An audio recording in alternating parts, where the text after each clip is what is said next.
À tous et merci d'être si nombreux. Vous êtes près d'une centaine déjà connectés. On va attendre que tout le monde se connecte. Alors,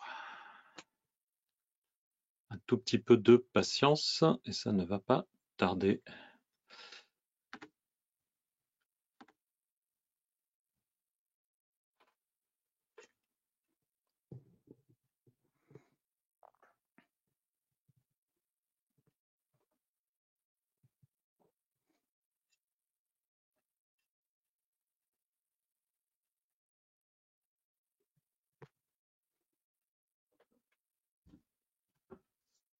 Voilà, vous êtes nombreux à vous connecter. Je vous souhaite une très bonne soirée à tous. Merci d'être si nombreux à nous rejoindre. Et ce soir, j'ai le plaisir d'avoir avec nous Arnaud Frisch. Et je vais vous annoncer dans quelques instants le déroulement de ce webinaire.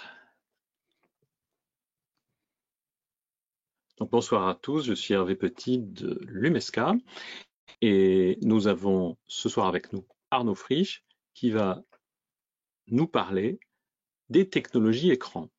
Alors on est parti du principe que la technologie écran, parfois ça pouvait être un petit peu nébuleux et que Arnaud allait clarifier certains des aspects des technologies écran, d'où le nom de ce webinaire, technologie écran expliquée, et puis le fait qu'Arnaud va présenter ces éléments-là à partir de photographies d'astronomie.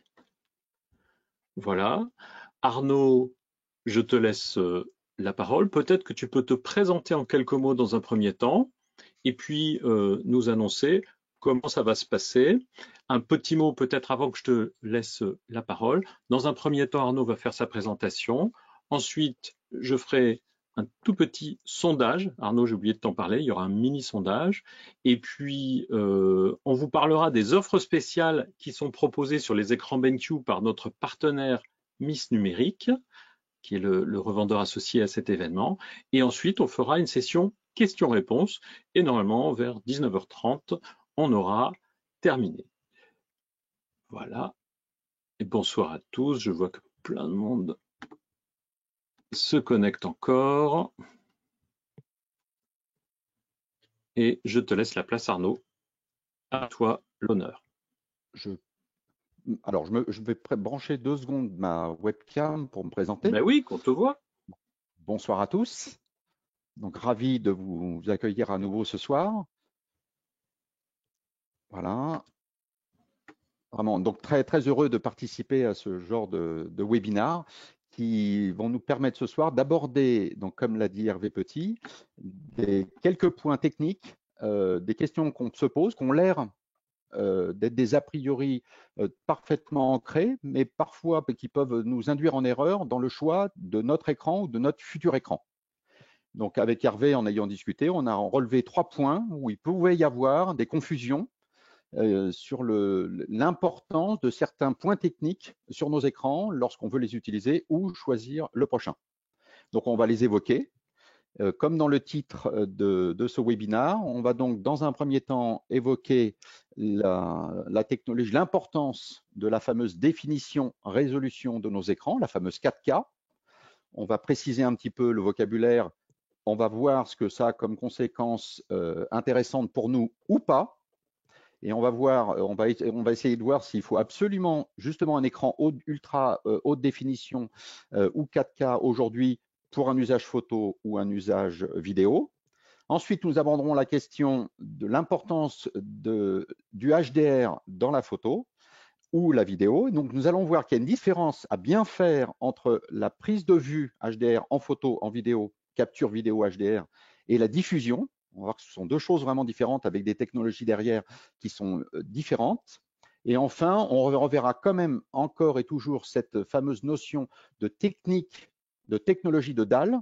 On sait qu'il y a plusieurs technologies de dalle. On a beaucoup entendu parler des dalles TN, VA, IPS pour la photo. Il y a quelques nouvelles technologies qui commencent à arriver, notamment pour régler certains soucis pour la diffusion de vidéos. Et on va aller voir comment, dans quelle mesure, ça va nous importer de choisir telle ou telle technologie. Donc, c'est parti. pour donc la présentation. Hop. Donc là, je voulais vous montrer donc une photo astronomique qui est faite en très haute définition avec un petit boîtier moyen format. Voilà, on va agrandir un petit peu l'image et je voulais vous montrer un petit peu. Vous voyez, en photo astronomique, on a des choses qui peuvent nous intéresser par rapport au sujet de ce soir. On a des couleurs qui peuvent être très saturées. L'importance, nous le verrons à la fin, du choix du gamut aussi, donc à propos de la technologie des écrans. Nous allons voir voilà, des étoiles extrêmement brillantes et un fond de ciel extrêmement noir, d'où l'importance éventuellement du HDR pour faire ce genre de photos. Voilà. Et donc, on va commencer par les fameux écrans, la taille des écrans et donc l'importance de la 4K ou de l'ultra haute définition. Alors, premier élément de vocabulaire qui est vraiment important, faire une distinction très importante entre ce qui est vraiment la 4K. Au départ, c'est une norme. C'est une norme qui nous dit un nombre de pixels, qui définit le nombre de pixels que doit avoir un écran. Cette norme fixe le nombre de pixels à 4096. Or, la plupart de nos écrans, quand on les achète, où ils sont siglés 4K, on s'aperçoit qu'en fait, c'est du 3940, 3840 pixels. 2 fois le Full HD qui est en 1920. Donc là, on pourrait dire, bon, ça prêterait presque à sourire, c'est pas très grave, il y a 200 ou 300 pixels d'écart. Simplement, faire juste attention à un point, si vous achetez un écran réellement 4K, attention, n'importe quelle carte graphique, là, à ce moment-là, n'ira plus. Il n'y a que quelques cartes graphiques qui sont des cartes graphiques pro, qui peuvent effectivement envoyer un signal en 4096 pixels à votre écran, mais alors que toutes les cartes graphiques aujourd'hui sont capables d'envoyer un signal Ultra HD et non pas 4K. Donc vous voyez, cette petite différence de 300 pixels qui paraît anodine, elle n'est plus tout à fait anodine dans le choix de la carte graphique si on décide de faire le choix de l'ultra haute définition. Donc voilà, juste attention, vérifie. La plupart du temps, quand on parle de 4K, on devrait normalement parler d'ultra haute définition. Donc ça, c'est pas très grave. En revanche, si vraiment vous voulez un écran réellement 4K, attention au choix de la carte graphique. Ce que tu dis, Arnaud, excuse-moi de te couper, c'est que 4K UHD, en fait, c'est du 4K, mais sans avoir les complications qu'on pourrait avoir si on allait sur un 4K qui serait à 4096 pixels. Pixels de côté. Voilà, vous avez l'impression de très haute définition, donc des pixels extrêmement petits, donc pratiquement invisibles à l'écran, sans avoir les inconvénients de la vraie 4K qui était une norme qui avait été définie pour certains écrans vraiment très haut de gamme. Donc parfait, l'ultra haute définition nous suffira largement et n'a pas du tout les complications de la 4K. Donc ensuite, nous avons une autre petite chose que je voulais quand même voir aussi, concernant la définition des écrans, quand on parle de ultra haute définition, là, on voit qu'il y a des écrans donc 24, 27 et 32. On voit bien que l'écran 32 est beaucoup plus grand. Et bien, contrairement à ce qu'on peut croire, il y a une chose qui est vraiment importante à savoir concernant le choix de la dalle, d'une part en taille physique, est-ce qu'elle va tenir sur votre bureau? Et après, l'implication que ça a réellement sur la place que vous allez avoir pour travailler dans votre logiciel. Parce que contrairement à ce qu'on croit, les écrans 27 pouces ou 32 pouces, s'ils sont en ultra haute définition ou s'ils sont dans une définition un peu inférieure, ce qu'on appelle le QHD, la QHD, 2560 pixels de large, on voit que c'est le même nombre de pixels qui va s'afficher sur une taille d'écran physiquement un peu plus petite. Et la conséquence, c'est quoi? Donc, vous avez la même place pour travailler, votre logiciel s'affiche exactement de la même manière, les palettes outils que vous pourriez afficher sont au même nombre, mais comme physiquement l'écran est un peu plus ramassé, première conséquence intéressante, les pixels sont plus petits, un peu plus invisibles, sans tomber dans le piège si vous êtes en QHD de l'ultra haute définition. Et on va aller voir dans 2 secondes une autre conséquence que ça peut avoir, QHD ultra haute définition. Donc, un écran 32 pouces va afficher en votre logiciel de la même manière, mais simplement en plus grand, les pixels étant un petit peu plus grands, à peu près 15%. Et là, la conséquence qui est intéressante, c'est pour les personnes qui ont une vue un peu plus faible ou on l'a vue qui baisse, eh bien, physiquement, les menus de vos programmes, de vos logiciels vont être affichés 15% plus grands sur un 32 pouces QHD que sur un 27 pouces QHD. Et exactement pareil avec l'ultra haute définition. Un 27 pouces ultra haute définition, On va voir après qu'il y a une petite astuce parce que les pixels sont tellement fins que les fabricants de systèmes d'exploitation et de logiciels ont essayé de pallier à ça en affichant les menus de manière un peu plus grande. En fait, finalement, comme si on avait un écran Ultra HD, donc en termes de place, finalement, on n'en a pas tant que ça en plus, parce que le menu va être affiché un petit peu plus grand. On va voir ça sur dans un autre slide. Voilà, donc là, le cliché, le fameux remarque on voit des pixels en version QHD qui sont un peu plus gros qu'en ultra haute définition. Mais évidemment, ça va dépendre de la distance de votre écran. Donc ça, c'est un petit détail, mais c'est toujours spectaculaire. Donc, voilà, le menu que je voulais vous montrer, c'est celui-ci. Étant donné que si vous faites le choix de l'ultra haute définition, vous allez avoir des pixels tellement fins, le logiciel, quand il affiche les menus, en général, c'est pour une taille de pixels définie avec les anciens écrans, les anciennes tailles de pixels, pour que les menus soient en taille 14 quand on écrit. Or, si on met 14 pixels en ultra haute définition, les menus deviennent ridiculement petits. Ils deviennent illisibles. Et donc, qu'est-ce qu'ont fait les marques? Elles ont décidé, on va choisir d'agrandir la taille des menus comme si on avait un écran avec une définition moindre, de manière à ce qu'il reste lisible. Mais il y a une conséquence qui n'est pas anodine. Voilà.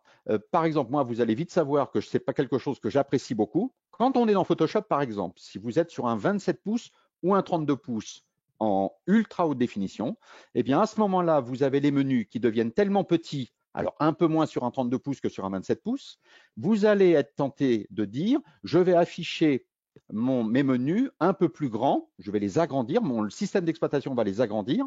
Les pixels, évidemment, resteront toujours aussi petits, toujours aussi invisibles, mais je vais quand même artificiellement grossir la taille de mes menus pour pouvoir m'en servir. Inconvénient, la partie qui est dédiée réellement à la retouche d'image ou à la vidéo, elle va s'afficher un pixel écran pour un pixel image. Et là, ou quelque chose que personnellement j'aime moins en tant que photographe, moi je fais davantage une utilisation photo que vidéo de mon écran, eh bien, quand vous affichez à 100% votre image avec un raccourci clavier par exemple, votre image à ce moment-là va s'afficher selon la taille physique de votre écran, un peu comme si vous étiez qu'à 66%, voire 50% sur un écran d'ancienne génération. Donc ça change les repères.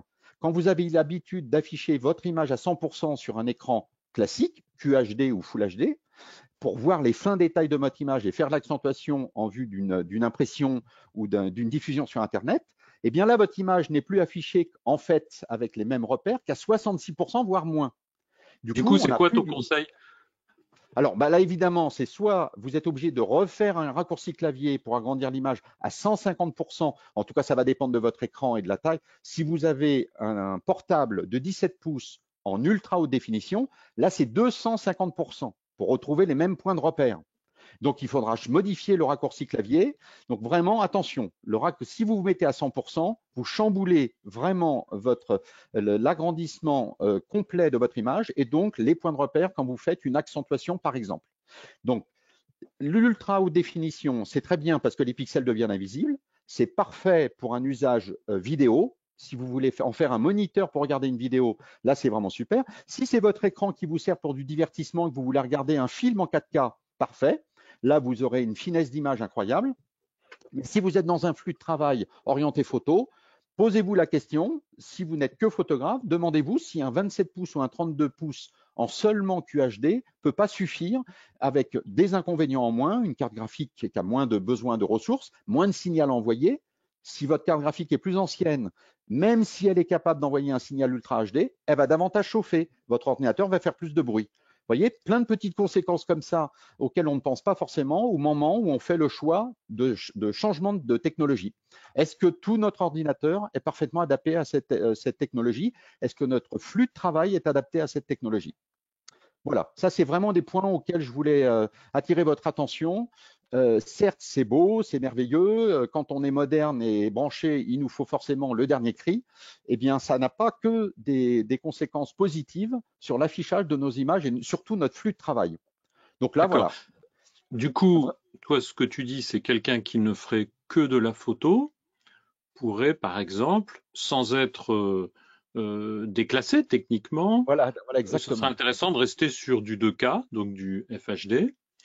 Par contre, quelqu'un qui souhaite faire de la photo et même deux, trois projets par an en vidéo, là, le choix serait pas forcément le même, Arnaud. Qu'en penses-tu? Exactement. Et on peut envisager éventuellement.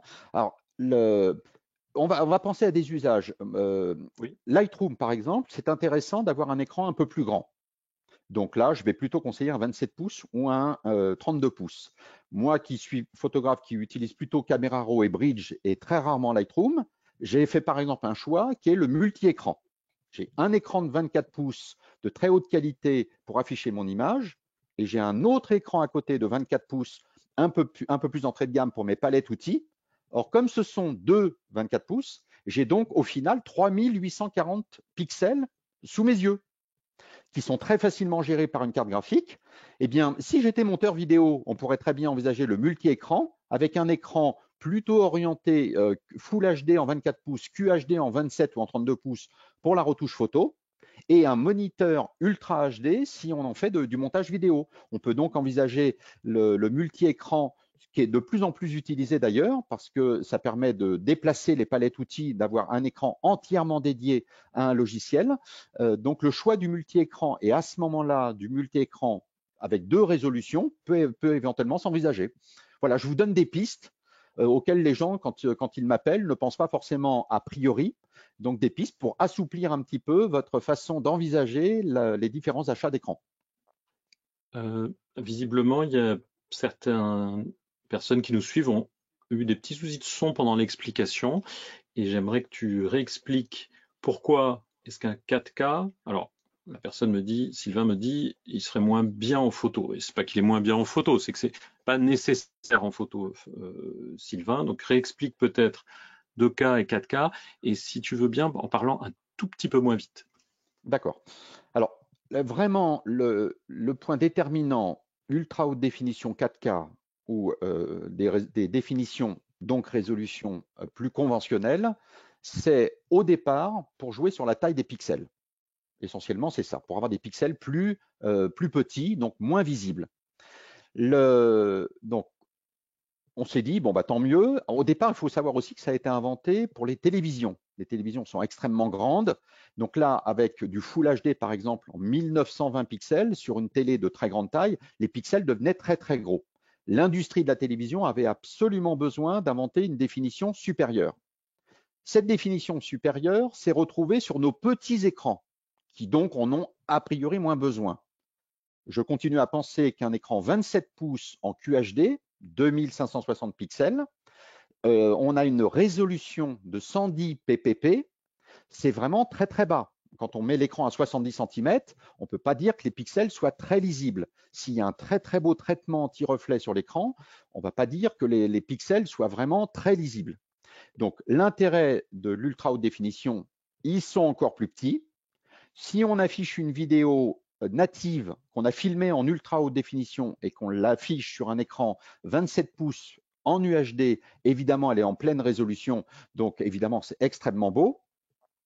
Mais la conséquence, c'est le flux de travail, puisque dans notre flux de travail, si on affiche le logiciel avec une telle définition résolution, eh bien, les menus deviennent tellement petits que ce n'est pas du tout pratique.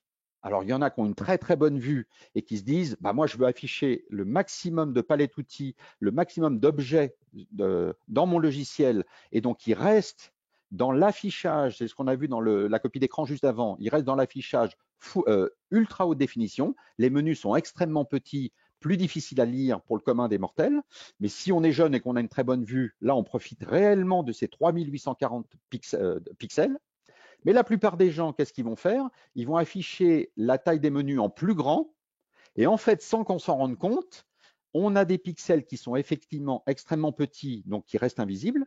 Mais en termes de capacité de travail, de pixels utiles de notre logiciel, eh bien, si on mettait un écran à côté 27 pouces QHD, on s'apercevrait qu'on a exactement la même quantité de palettes outils, de place pour travailler sur les deux écrans.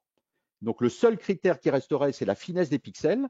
Moi, je maintiens qu'un 27 pouces en version QHD peut avoir des pixels extrêmement fins. C'est déjà vraiment très, très fin. et c'est pas forcément extrêmement gênant.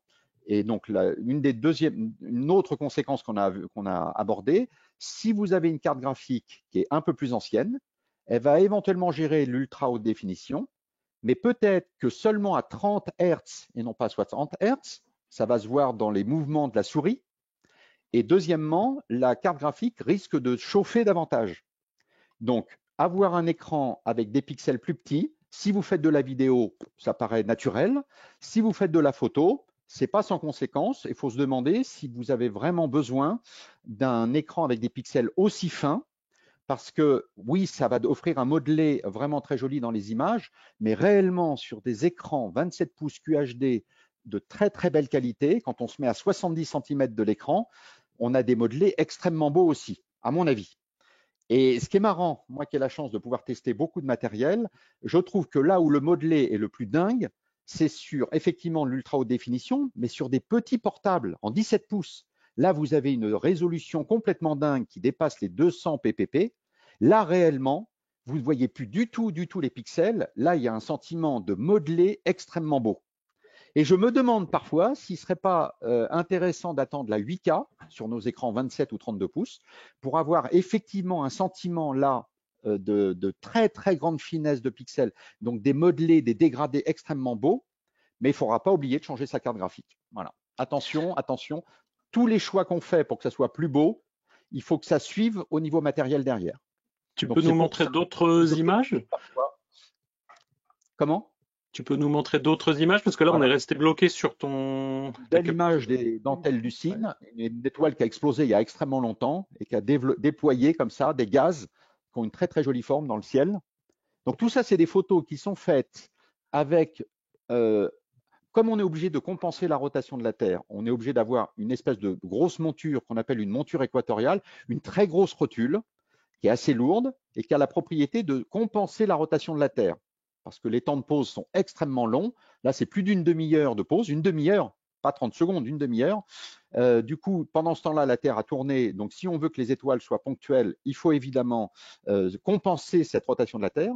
Donc, la monture, elle, est une monture astronomique relativement lourde et encombrante. En revanche, l'appareil photo, c'était mon ancien moyen format avec un objectif standard.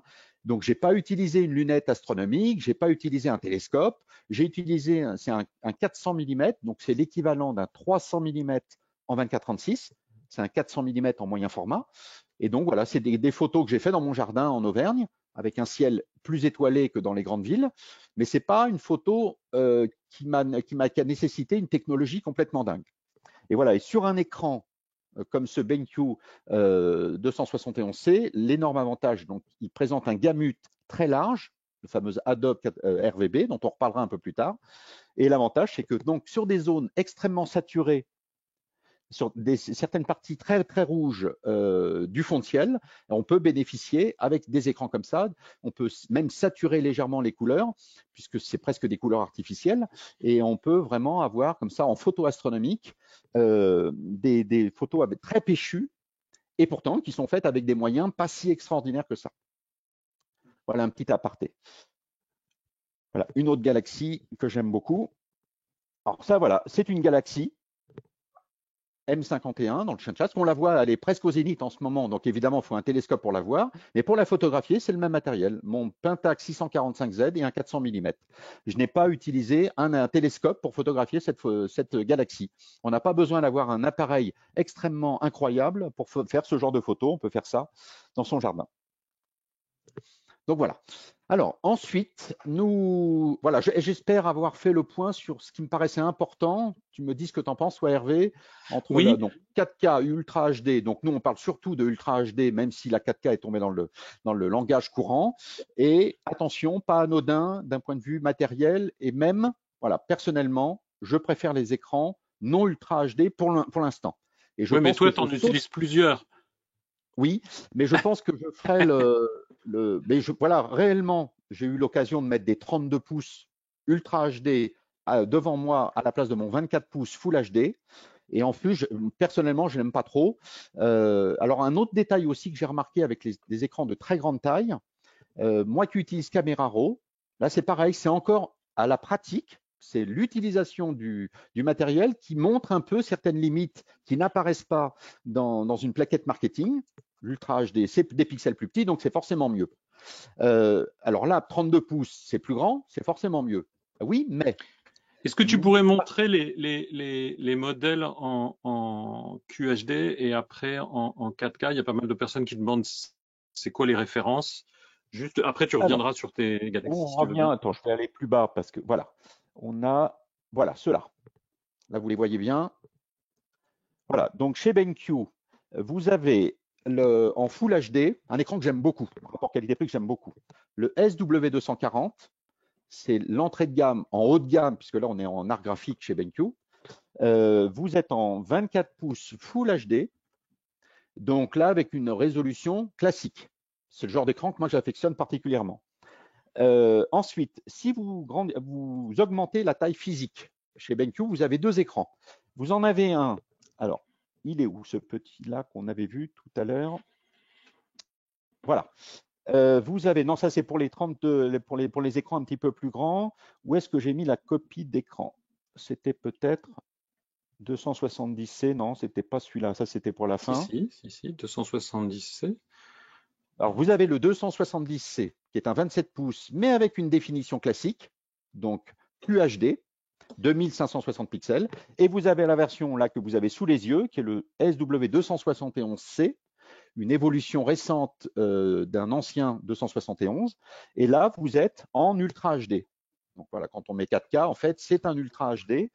Donc en 27 pouces, vous pouvez faire le choix non pas de la qualité, vous allez avoir une grande précision de couleur, vous avez des écrans art graphiques chez BenQ dans les deux cas, mais vous avez quand même le choix de la résolution définition. 270C pour le QHD, 271C pour l'Ultra HD. Donc là, Et ce dès que que tu montres, c'est les deux qui sont 4K UHD. Est-ce que tu pourrais montrer les deux qui sont en 2K, qui sont en bah là, j'ai pas, FHD? Si, encore c'est j'ai dans tes préparé, dernières planches, les toutes dernières. donc ça serait celui-ci alors. Non, Non, tout à la fin. non, mais c'est le même. J'ai mal Non, non, recopié. non, Attends, marqué celui-ci avec alors. l'offre Miss Celui-ci. Ah, numérique. voilà. Celui-ci. Voilà. Vous Voilà. avez le 260, Tant pis, on 240. la révèle un petit peu trop tôt. Oui, mais c'est pas grave. Voilà. Donc là, on est en Full HD en 24 pouces, QHD en 27 pouces, et toujours écran art graphique, large gamut, et ainsi de suite. Mais voilà. Oui, attends, on peut préciser. Donc, large gamut parce qu'on couvre Adobe RVB 98. On est sur Oui, une c'est vrai, dalle tu as raison. Mais on en reparlera un peu plus tard. Ouais. Il y a une précision IPS, importante. dalle IPS mat, la Mhm. visière anti-reflet et le calibrage hardware. Eh ouais. Donc, mais Vous savez, si vous avez suivi un d'autres webinaire que j'ai donné l'année dernière avec toujours avec Hervé, combien j'apprécie le calibrage hardware dans un flux de travail, notamment pour les photographes.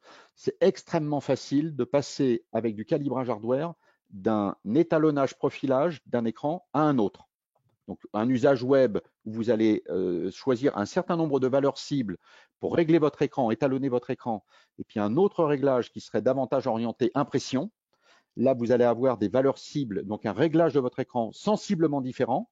Eh bien, avec un écran avec calibrage hardware, c'est très facile de passer de l'un à l'autre, d'autant plus sur les écrans BenQ, parce qu'en plus de la visière, ils sont vendus avec un petit accessoire que moi j'aime beaucoup, beaucoup, qu'on appelle, c'est un nom, enfin c'est un palais de hockey, voilà, c'est un petit pad Arnaud, est-ce que tu peux, là, tu coupes l'écran de présentation et comme ça, tu vas être plein pot affiché. sur la Et webcam. voilà. Laisse que la webcam, comme ça, on va bien voir ce que tu nous montres. Alors, arrêtez. Voilà. Là, vous ne voyez que moi, normalement. Que la webcam, normalement. C'est bien ça, Hervé? Non, pas encore. Pour le moment, il faut que tu Arrêtez arrêtes de monter d'afficher l'écran. l'écran. Arrêtez de Voilà. monter l'écran. Voilà. Donc Et donc, là, un petit OK, alors qui est très pratique. Avec ça, première chose, vous avez accès à tous les menus OSD de votre écran. Plus besoin d'avoir accès aux touches. Tout peut se faire à partir de ce petit pad. Tout est cliquable. Vous avez un certain nombre de boutons cliquables et la molette est cliquable. Donc, dans le menu OSD, tout ce que vous pouvez régler dans le menu OSD, vous pouvez le régler à partir de cette molette. Et ce qui nous intéresse dans le cadre d'un calibrage hardware, vous avez trois presets. actuellement, ils sont réglés par défaut, donc en 1 en Adobe RVB, mais si je clique sur 2, je vais décider de choisir un preset sRGB, donc avec un certain nombre de réglages de luminosité qui sont associés au calibrage sRGB, et vous avez un mode noir et blanc.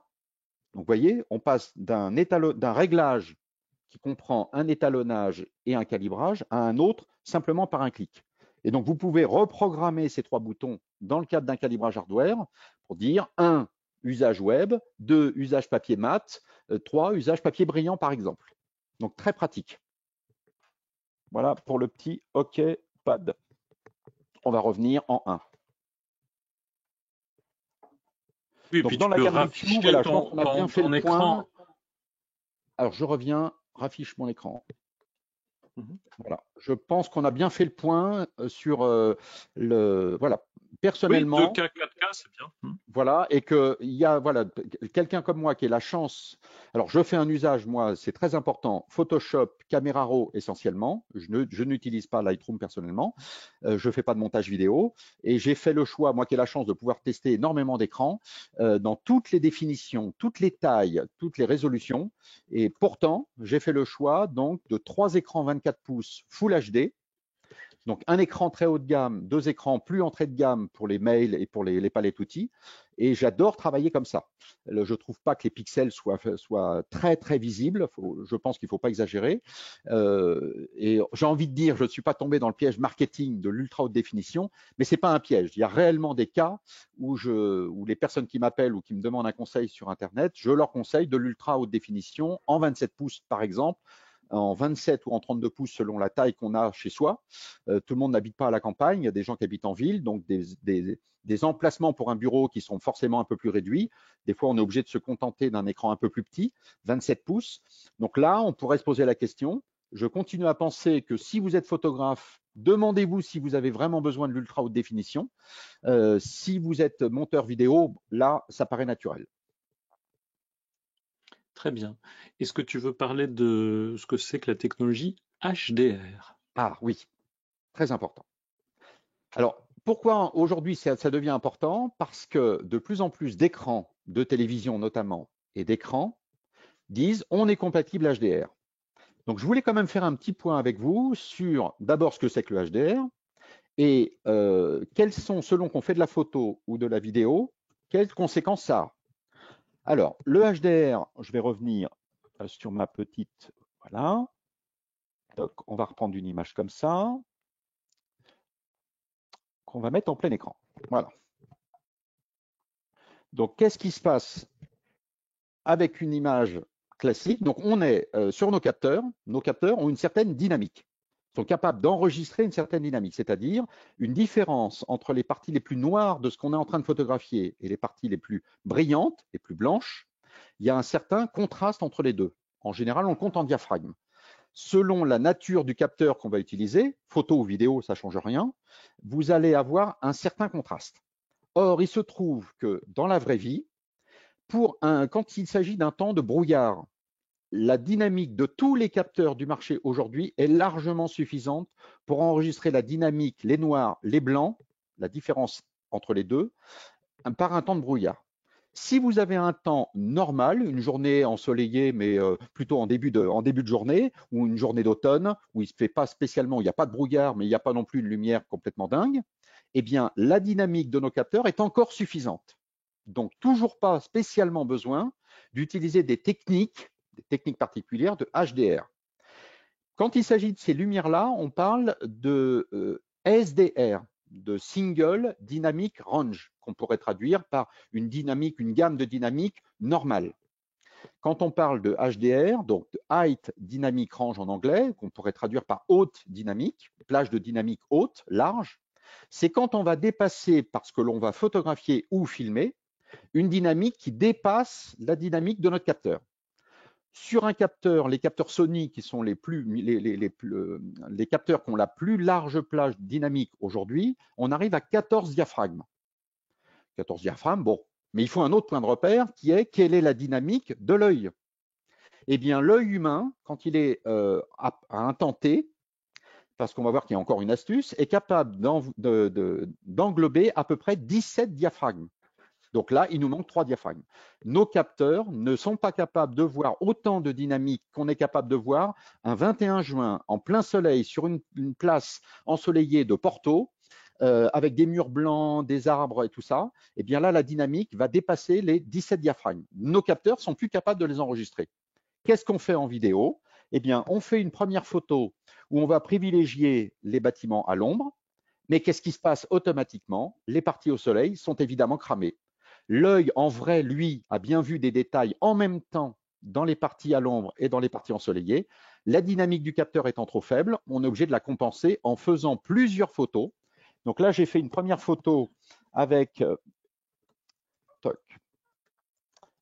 j'ai fait une première photo. Là, ensuite, j'ai fait une deuxième photo, évidemment, cette fois-ci, pour la partie en plein soleil.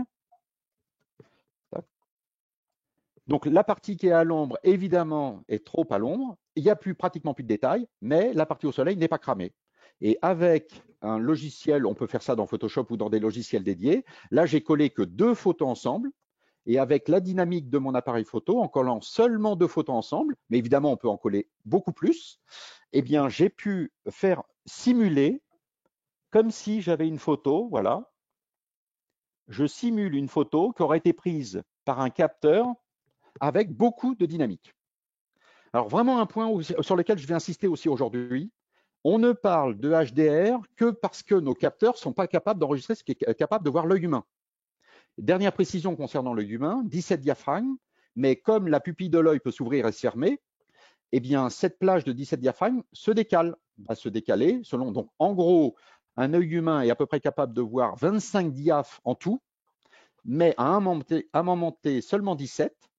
Et il en a besoin que quand il a une scène extrêmement contrastée comme celle-ci. Un jour de temps de brouillard, je vous dis, n'importe quel capteur, absolument pas besoin de mettre en place des techniques HDR, ni à la diffusion de l'image, ni à la capture de l'image, ni du vidéo. Donc il y a plein de cas où une capture SDR va suffire. On ne parle de HDR que parce qu'on est limité techniquement aujourd'hui. Il est évident qu'après-demain, quand nos capteurs seront capables d'enregistrer naturellement 17 diaphragmes, on ne parlera plus de HDR ou de SDR, on parlera de capture point à la ligne. Donc ça, c'est vraiment un point important. Donc en photo, on fait ça. Maintenant, comment on s'y prend en vidéo? Eh bien là, le problème, c'est qu'il faudrait faire ça, il faudrait shooter 2 photos extrêmement vite si l'objet est en mouvement, temps de pause court, temps de pause long, les coller ensemble. Donc nos caméras n'ont pas le temps de faire ça, d'autant plus qu'elles filment à 60 images, voire 120 images à la seconde. Donc là, elles vont utiliser une autre astuce pour essayer de faire du HDR.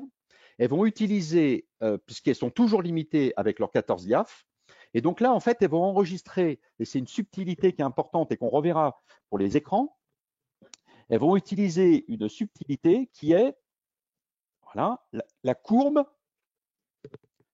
ce qu'on pourrait appeler une courbe de gamma. Donc nous, on est habitué pour nos écrans, on a l'habitude de voir, on parle de la courbe rouge, une courbe de gamma toute bête. Elle s'arrête, si vous regardez bien cette courbe, elle a une certaine forme qui dépend de... Voilà, il y a plein de paramètres qui ont fait que cette courbe, on appelle ça une courbe de gamma 2,2 pour nos écrans.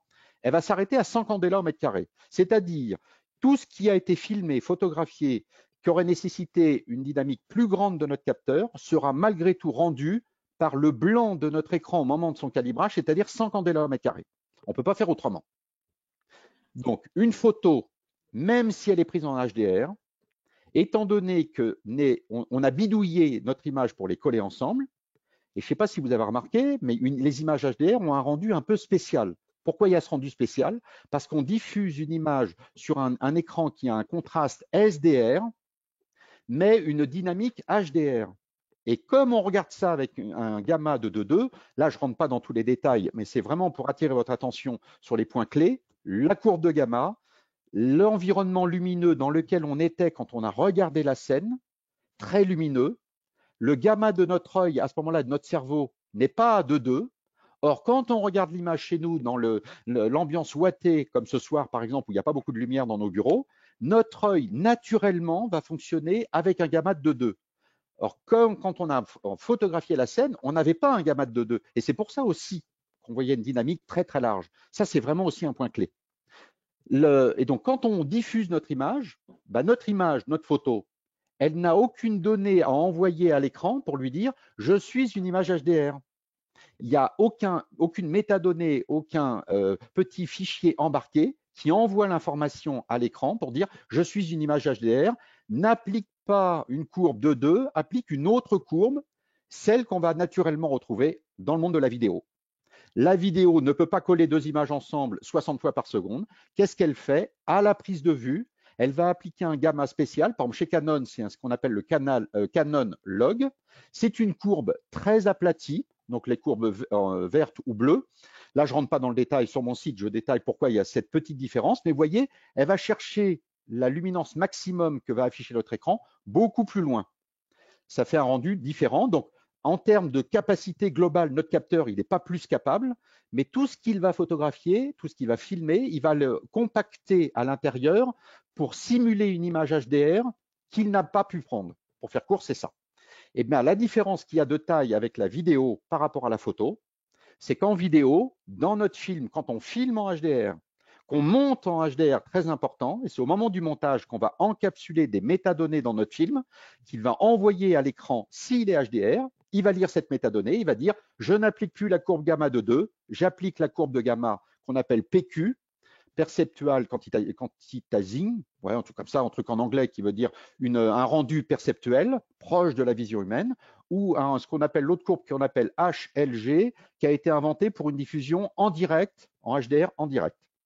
Donc, pour ce qui nous intéresse ce soir, point super clé après la 4K ou pas, c'est un écran HDR ou pas. Si vous faites de la photo, même si vous faites de la photo HDR, un écran HDR ne recevra aucune métadonnée, donc ça ne sert strictement à rien. Un écran SDR entre guillemets ou HDR montrera votre image de la même manière parce qu'il ne peut pas interpréter la métadonnée. Donc, en tout cas, si vous êtes calibré à 120 candélomètres carrés, l'image, le pixel le plus brillant de votre écran sera envoyé à une luminance de 100 ou 120 candélomètres carrés. Si par contre, ponctuellement, vous décidez, parce que vous avez un écran HDR, de dire « je le passe en mode HDR », l'image sera diffusée un peu différemment, donc les pixels blancs de votre image iront chercher la luminance maximum de votre écran, 350, 400, 1600 candélomètres carrés pour certains écrans orientés davantage vidéo, mais c'est parce que vous allez faire une opération vous-même mécanique sur votre écran. Si vous êtes sur un écran calibré, absolument aucun intérêt d'acheter un écran HDR pour faire de la photo HDR. Si maintenant vous faites du montage vidéo HDR, vous filmez en HDR, vous diffusez, là vous devez vous orienter vers un écran HDR qui va vous montrer, donc l'étalonnage est un petit peu spécial, vous allez profiter d'une courbe, non plus un gamma de 2 comme je vous disais, mais a priori PQ, et là vous allez effectivement avoir une image qui va se diffuser différemment, qui va vous montrer davantage de détails dans les hautes lumières, parce qu'une métadonnée du film sera envoyée à l'écran. Donc là, HDR, voilà, tout va dépendre si vous êtes plutôt monteur vidéo ou si vous êtes plutôt photographe. Voilà. Est-ce que tu Alors, veux je faire une pense que remarque? oui, le point important, c'est d'expliquer que le HDR à la prise de vue, même s'il a le même nom, n'a rien à voir avec le HDR à l'affichage. Je reprécise, même si tu l'as dit. Et le deuxième point, c'est un écran qui dispose de la technologie HDR pour certains fichiers vidéo qui intègrent ces paramètres. Voilà, les métadonnées. Ça va permettre des contrastes entre les points très clairs et les points très sombres qui sont impressionnants. Un effet particule, un effet de science-fiction pour certains visuels, par exemple. Mais c'est vrai que ça ne va pas changer la vie si vous faites de la retouche photo. Ah non. On passe au point suivant. Oh, il y a encore d'autres choses à dire, mais c'est vraiment, c'était les points clés pour ce soir. Sur le HDR, il y a encore beaucoup de choses à dire sur les écrans HDR. Bon, ce qui est important, les écrans BenQ dont on a parlé intègrent les courbes PQ, HLG, en tout cas pour le 271C. Donc, si vous regardez une vidéo HDR, vous pouvez quand même bénéficier de cette courbe-là, alors que sur un écran SDR, non HDR, là, vous ne pouvez pas regarder et bénéficier de l'avantage d'un écran, d'une vidéo HDR sur votre écran. Après, le nec plus ultra d'un écran HDR, ça serait des luminances de folie et des noirs de folie. Mais rien que déjà d'intégrer les courbes, les deux courbes HDR les plus courantes, les deux courbes HDR, eh bien, ça permet quand même d'aller un petit peu plus loin que sur un écran HDR pour regarder certaines vidéos. Et le dernier point qu'on voulait aborder ensemble ce soir, c'est sur les technologies de dalle, donc pour afficher nos précieuses couleurs. Donc, aujourd'hui, pendant très longtemps, 3 technologies d'écran. On avait la technologie, là je vais aller chercher une autre copie d'écran. Hop, on va aller montrer ça. Voilà. Toc. On avait les écrans entrée de gamme, dalle dite TN. Avantage, elles sont relativement rapides, mais les couleurs ne sont pas du tout précises, les gamutes ne sont pas précis. Et l'énorme inconvénient de ces dalles-là, elles ont l'avantage par contre de ne pas coûter cher. Elles sont plutôt rapides pour le jeu.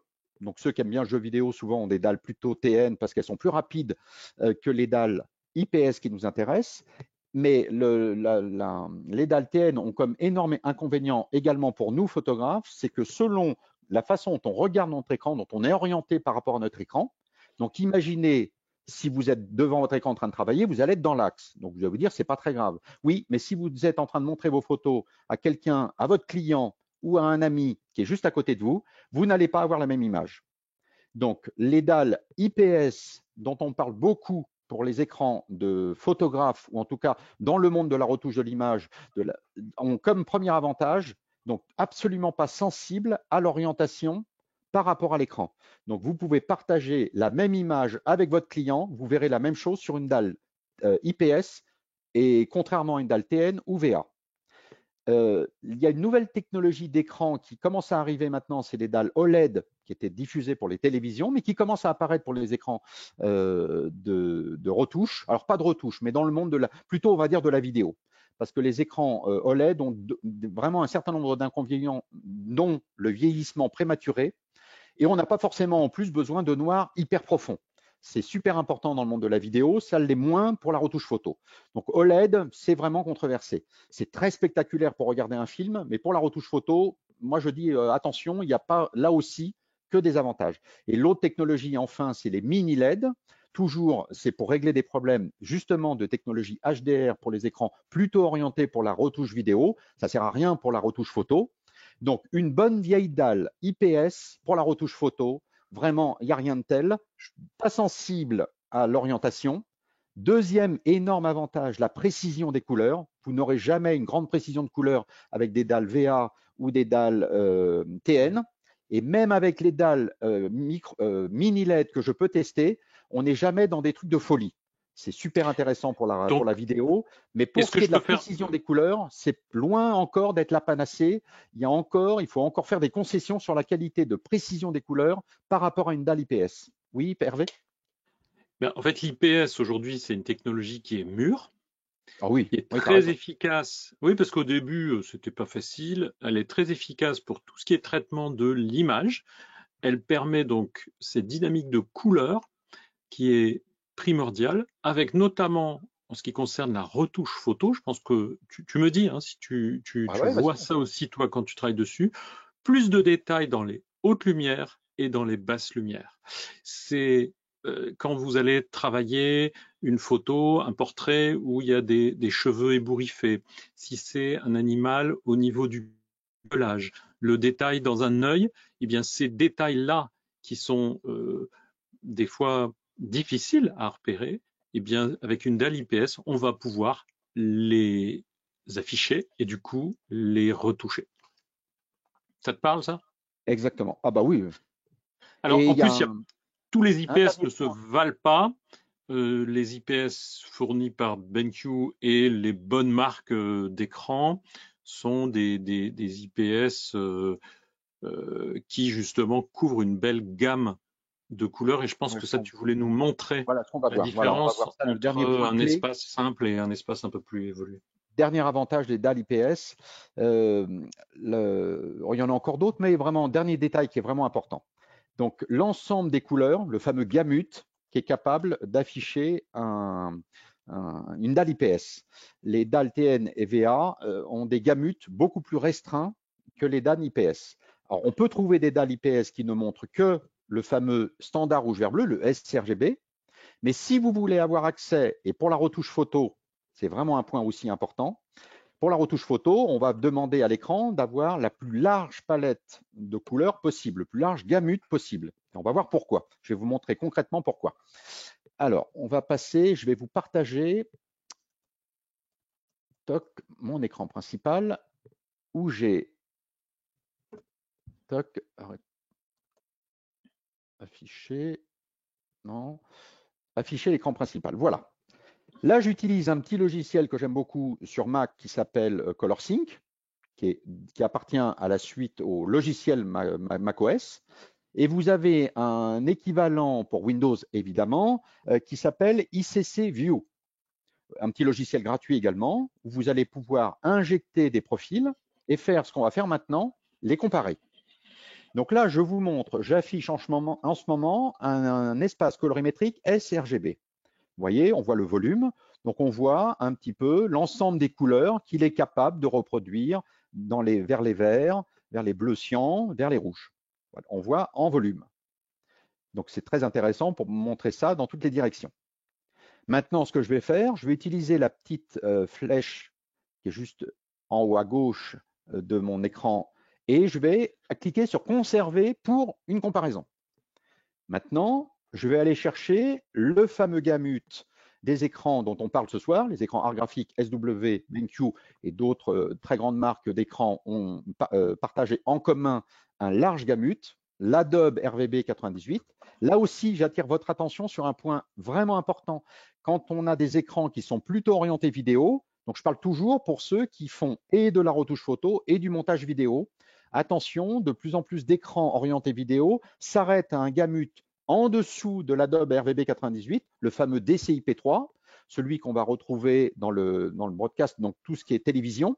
Attention, cet espace colorimétrique est plus petit. Si jamais vous faites du montage vidéo que de temps en temps, mais aussi de la retouche photo en vue d'une impression, vous n'allez pas pouvoir faire ce qu'on appelle le soft proofing, c'est-à-dire que vous retouchez votre image sur votre écran en anticipant, grâce à la capacité que votre écran a d'afficher des couleurs même très saturées, qui ne sont visibles que dans l'espace les plus larges, donc Adobe 98. Si vous avez un DCI-P3, vous avez moins de nuances très saturées dans les trois couleurs primaires. Et du coup, par rapport à ce que vous allez imprimer, vous ne pourrez pas aussi bien anticiper vraiment anticiper, donc ce qu'on appelle le soft proofing. Vous ne pourrez pas prévisualiser dès votre écran ce que vous allez imprimer. Alors là, qu'est-ce que j'ai fait? Je vais aller superposer. Voilà, je les superpose. Alors, non, en fait, il faut le faire dans l'autre sens si on veut bien le voir. Parce que là, on ne voit pas. Voilà. Je vais d'abord afficher l'Adobe. Donc, déjà, on voit qu'il est beaucoup plus grand. Je vais le conserver pour comparaison et j'affiche le sRGB. Voyez, voilà, le sRGB est à l'intérieur. Donc, on voit, voilà, par exemple, dans les verts, on peut afficher des verts beaucoup plus saturés en Adobe qu'en sRGB. Alors, bon, il y a quand même une astuce qui est importante. Il n'y a pas autant de couleurs que ça, parce que dans la façon dont est représenté le volume, ce n'est pas perceptuel. C'est-à-dire que là, ça ne dit pas exactement, c'est étiré pour des raisons mathématiques. L'outil qui est derrière la fabrication de cette courbe exagère un peu ce que l'on verrait comme vrai écart. Attention, donc c'est spectaculaire. Dans la vraie vie, ce n'est pas aussi impressionnant parce que les outils, voilà, c'est une question de formule mathématique qui est derrière.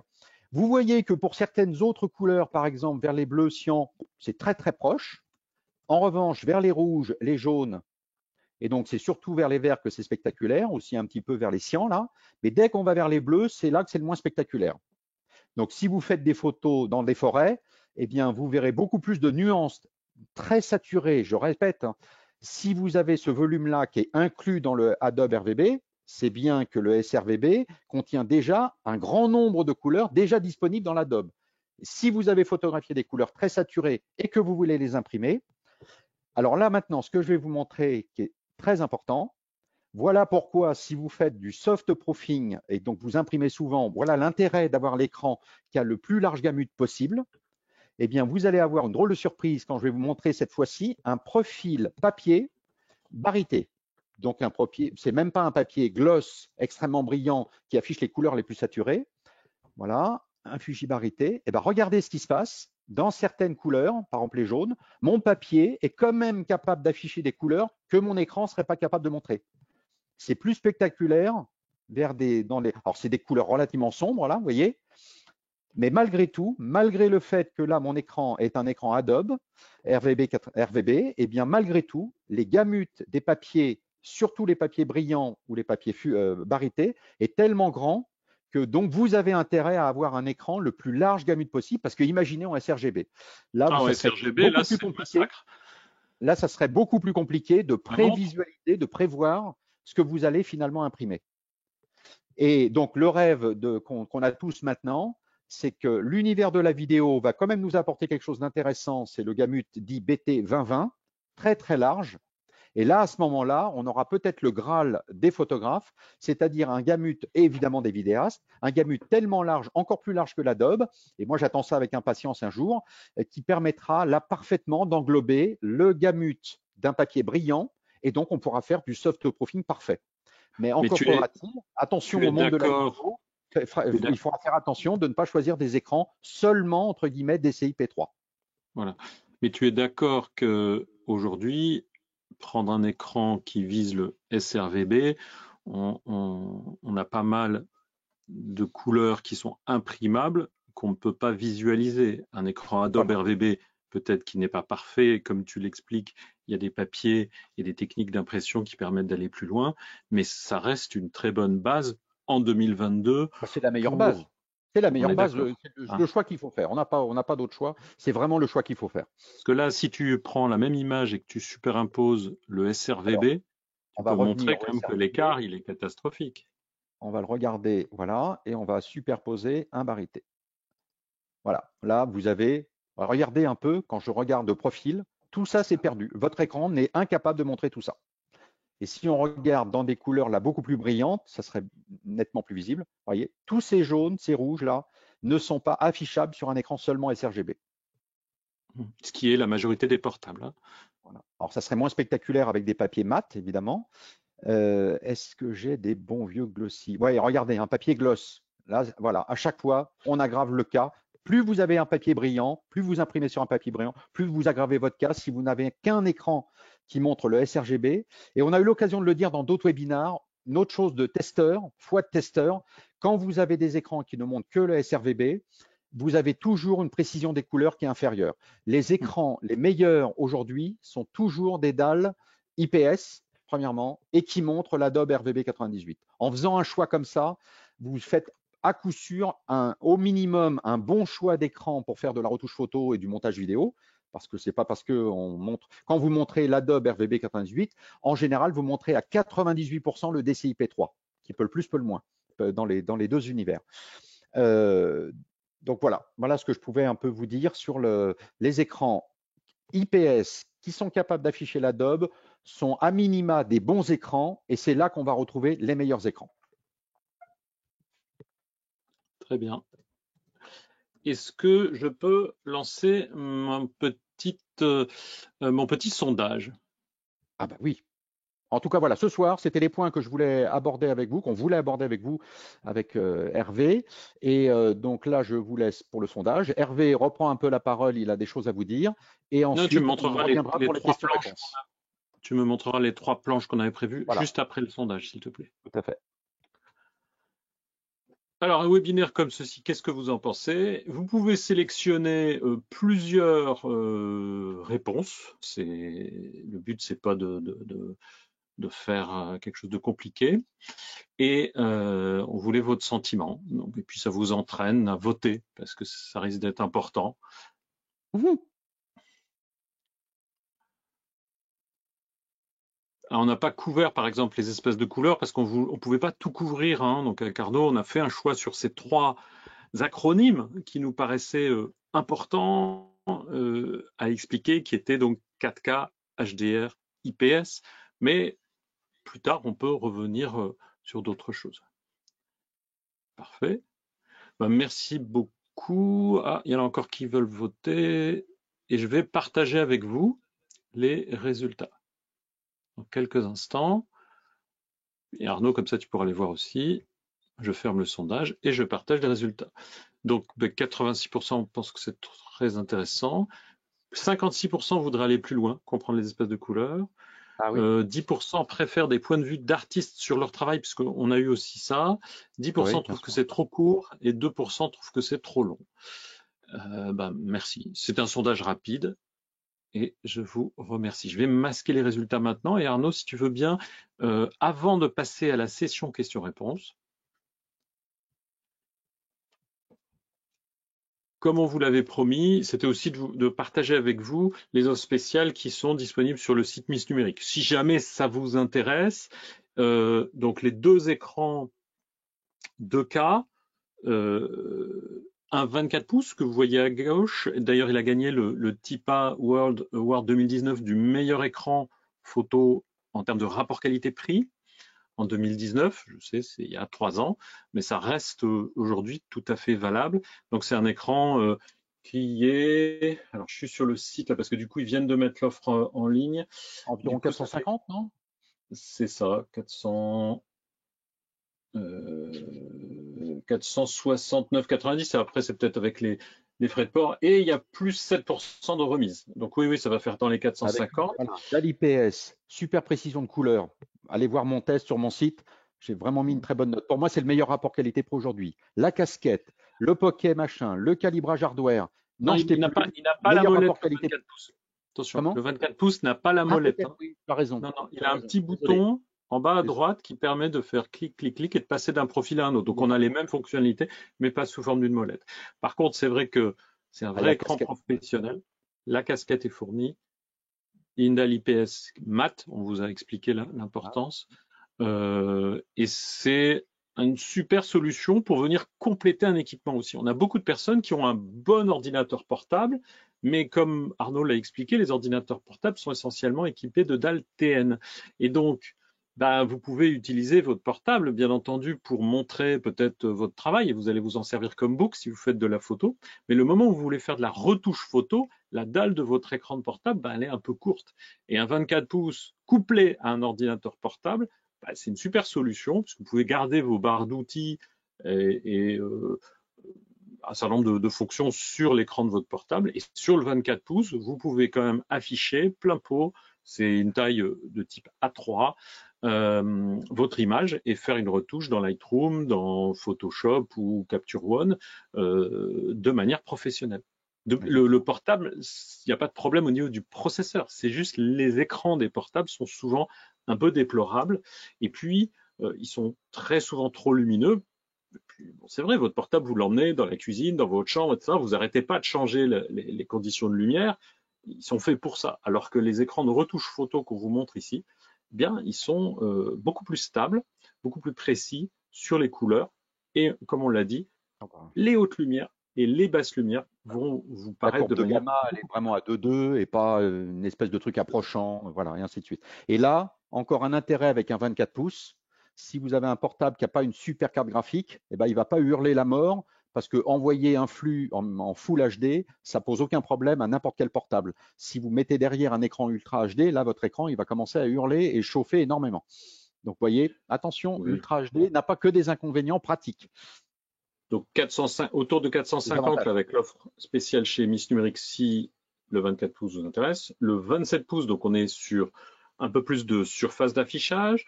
On est Mm. sur un écran qui là pour le coup il a la petite molette, on la voit bien hein, sur le pied là si vous regardez. Le tarif c'est autour de 790, mais ça c'est avant la remise de 7%, donc je ne sais pas, il faudrait faire le calcul, mais ça va tourner autour de 750 € TTC. Donc ces deux écrans sont 2K, donc parfaitement adaptés si vous n'avez pas l'intention, par exemple, de faire de la photo et de la vidéo. Si vous faites que de la photo, ça peut être une solution. Tu peux me montrer les deux autres? Voilà, Voilà, le SW271C. SW271C. Alors tous ceux qui finissent par C, ils ont une connectique USB-C, en plus bien entendu du HDMI, du DisplayPort hein, que vous avez sur tous les écrans. Donc le 24 pouces, il n'a pas d'USB-C pour l'instant. Le SW271C qu'on voit ici à gauche, là, c'est la configuration d'un photographe qui s'appelle Antonio Gaudencio. C'est son bureau. C'est celui qui l'utilise. Il est 2K et il est 4K. Pourquoi? Parce qu'Antonio, il fait de la photo et il fait aussi de la vidéo. De la vidéo. Et USB-C, il est dans des budgets. autour de voilà, 1400, ça va faire autour de 1440 €, je pense, avec l'offre spéciale. Mais là, on est en 4K UHD, comme l'a expliqué Arnaud, ce qui est intéressant, encore une fois, si vous faites de la photo et même de temps en temps un petit peu de vidéo, ou tout simplement que vous estimez que le 4K, pour vous, ça apporte quelque chose. Et à droite, vous avez le 32 pouces. Précision et pas anodine Oui. pour la prise USB-C.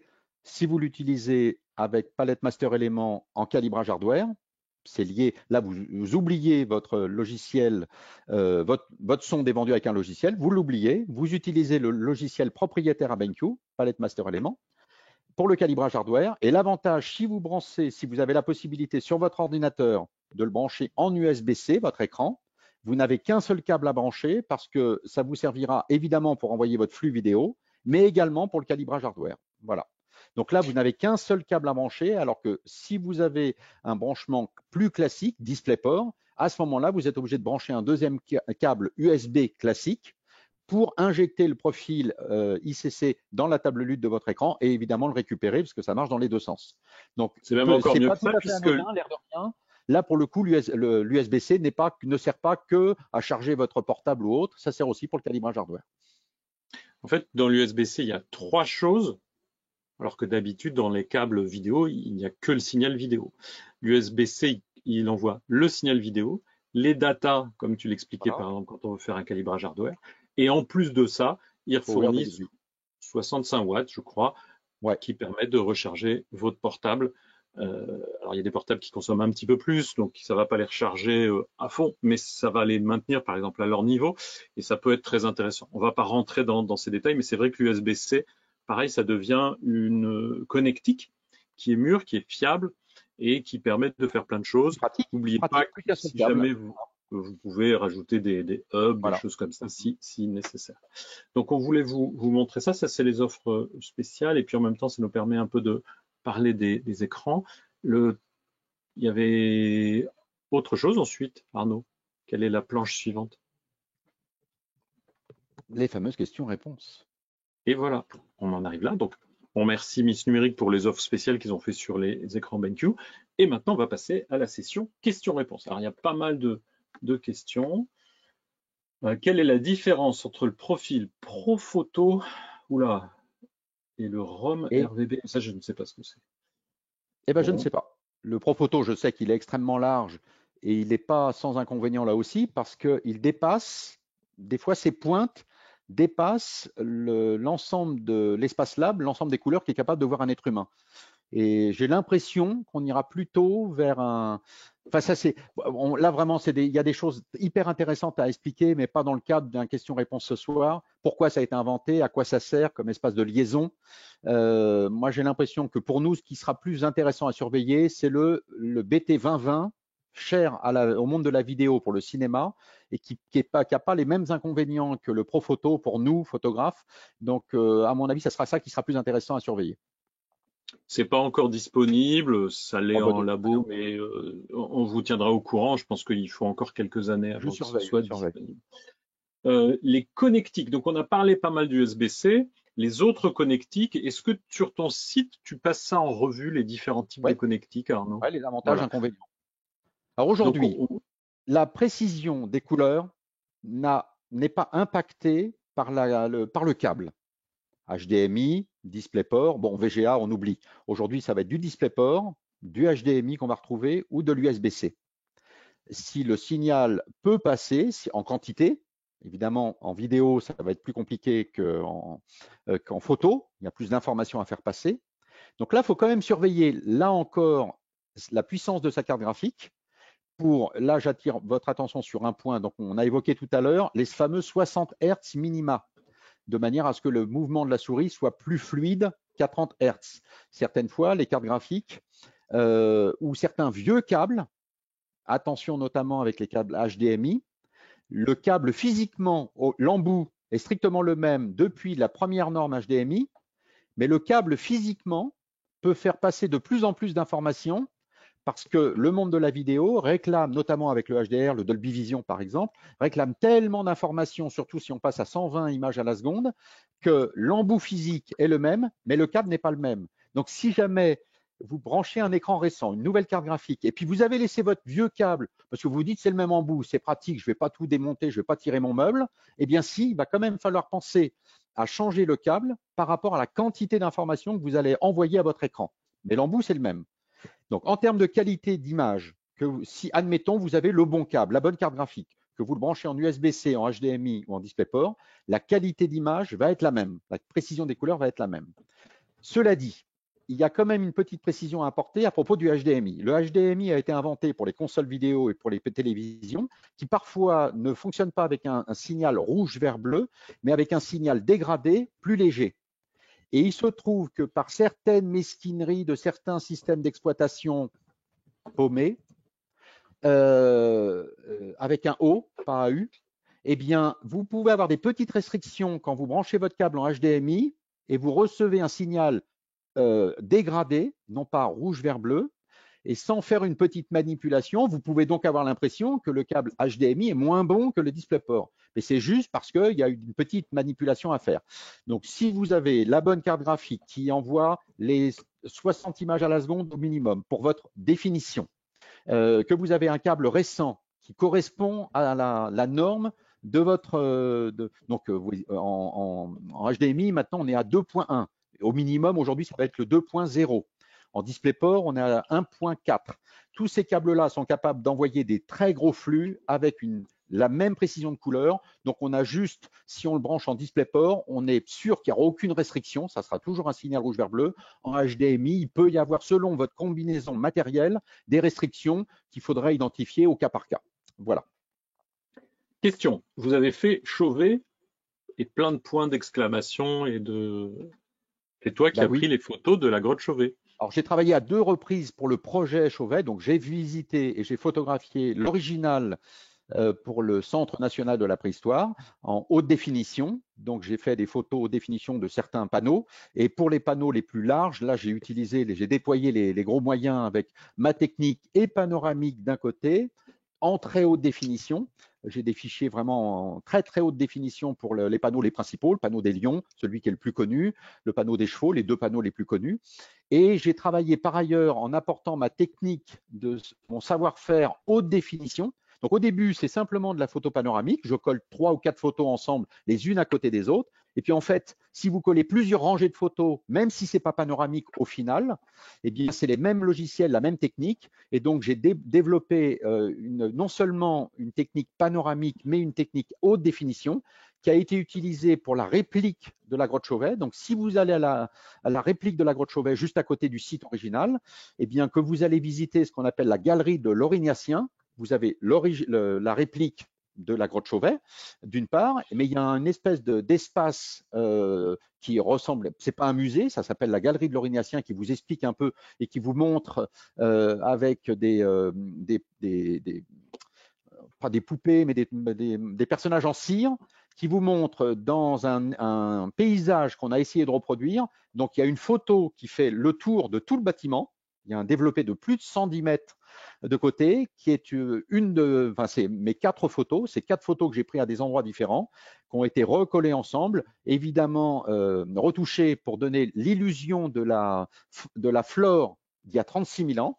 Et donc, cette photo très haute définition qui devait être très haute définition parce que par moment, vous êtes à moins d'1 mètre du tirage. Donc là, il fallait une technique de prise de vue complètement dingue. Là, j'ai des définitions, mais on n'est pas très loin de mon record du monde de Paris 26 gigapixels de 2010, puisque j'ai collé vraiment des dizaines de photos ensemble, très très haute définition, haute résolution. Et donc cette photo-là, voilà, j'ai participé donc de 2 façons différentes, en haute définition, à l'original de la grotte Chauvet et à la réplique. On peut les voir sur ton site, ces photos, ou tu… Oui, il y a des photos sur mon site pro, mais si vous allez sur le site arnaudfrichephoto.com, je vous renvoie vers mon projet de la grotte Chauvet, où là, c'est la visite de l'original et j'explique, j'ai fait vraiment tout un texte pour expliquer pourquoi, comment, dans quel état d'esprit je descends là-dedans. J'avais très envie, quand j'étais plus jeune, de le photographier parce que j'ai fait des cours de paléontologie en biologie. Avant d'être photographe, j'ai fait des études pour être instite. Donc, j'ai eu des petits cours de paléontologie qui m'ont vraiment éveillé à l'art pariétal. Et donc, quand j'ai appris en 96 que la grotte Chauvet avait été découverte, je rêvais depuis 96 d'aller photographier en haute définition cette grotte. Et les circonstances de la vie ont fait que j'ai pu rencontrer les bonnes personnes au bon moment et ça m'a amené dans l'original. Donc, je vous montre ça d'une part et j'explique le Arnaud, pourquoi du on comment. va pas, Ouais. on va essayer de passer deux, trois autres questions. Et puis, Paris Et moi, 26 j'invite les, Diapitel, qui est toujours un petit peu emblématique. Voilà. ouais, j'invite les Tout gens ça à aller sur sur ton site. arnaudfrischphoto.com. Voilà. Beaucoup de questions autour du calibrage écran, parce que on a Ouais, montré des écrans et l'importance de la qualité de ces écrans. On a parlé ouais. de la résolution, on a parlé de la DALI IPS, on a parlé du gamut, mais tout ça n'a d'intérêt que si l'écran il est calibré dans beaucoup de cas. Ne pas calibrer des écrans de la qualité de ceux qu'on vous a montrés, c'est un peu du gâchis. Est-ce que tu peux rappeler les grands conseils pour le calibrage écran? Alors, vraiment deux points importants. Calibrage, ce qu'on appelle le calibrage. En anglais, on parle de calibration. Vous verrez sur mon site que souvent je parle de calibration. C'est juste pour m'adapter au fait que la plupart des gens parlent de calibration, mais en français, c'est le mot calibrage. Calibrage, c'est quoi? C'est deux étapes, toujours deux étapes. Une première étape, on étalonne l'écran pour un truc tout bête. On va déterminer quel gamut on veut avec la sonde, quel gamut on veut qu'il affiche. Vous voyez un écran comme derrière moi avec le Pocket. Là, je peux demander à ce qu'il affiche l'Adobe ou le SRVB. Donc, on va choisir est-ce qu'on affiche tel gamut ou tel gamut. La luminance, très important. Quel niveau de luminosité maximum on veut que l'écran affiche? Quand on fait de la retouche web, on parle de 120 candela au mètre carré.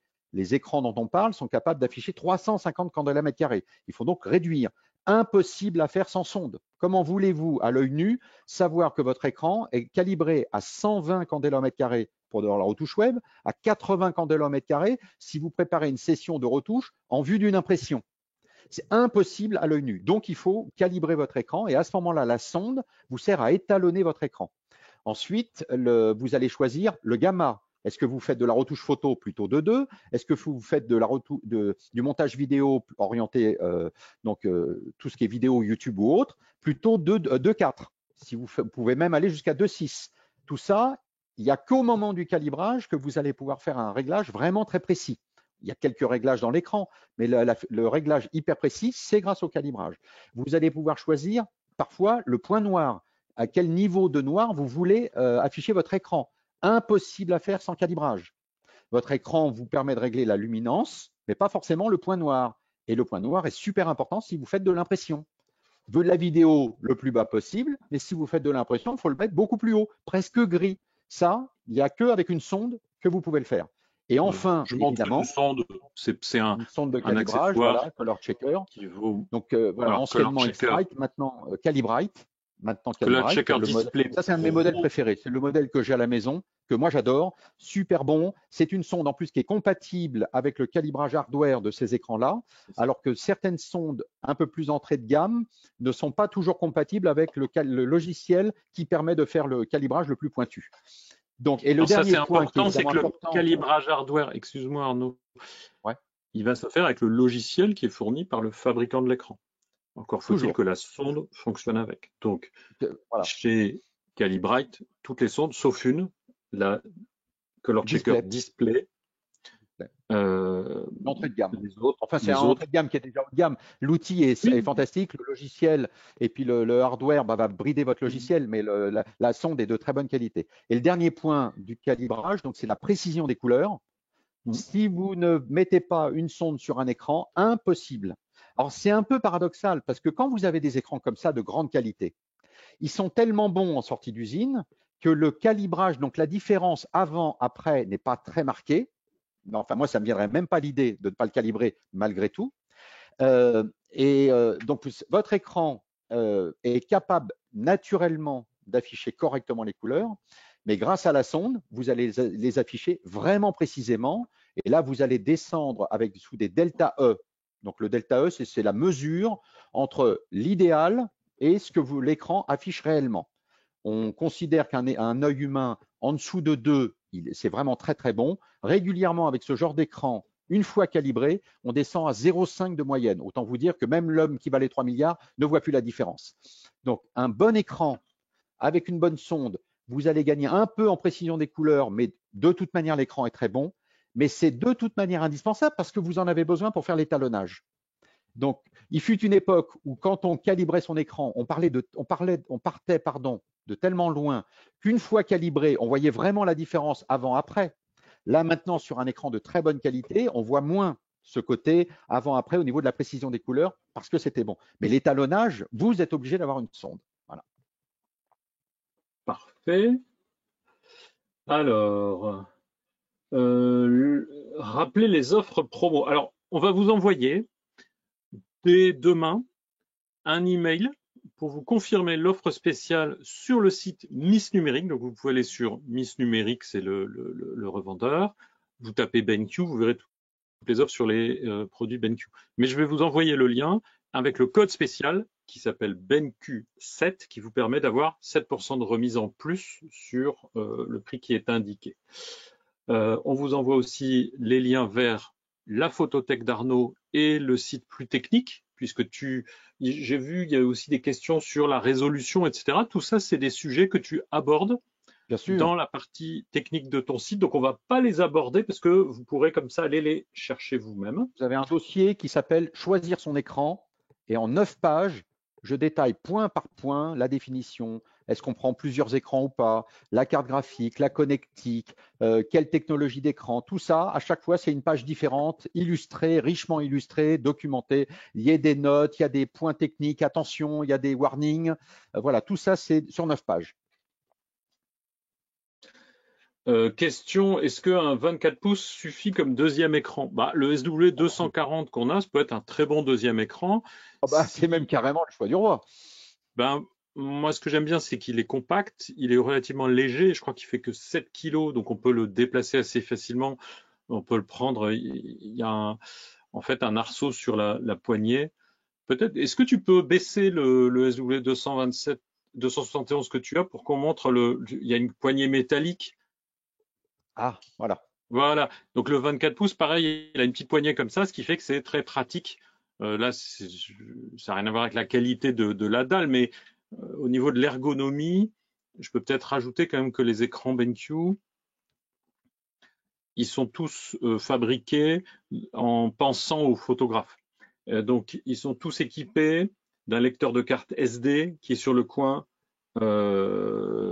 à gauche. Ils sont équipés d'un hub USB qui vous permet de rebrancher derrière l'écran, par exemple, un système de stockage. Ils ont cette poignée.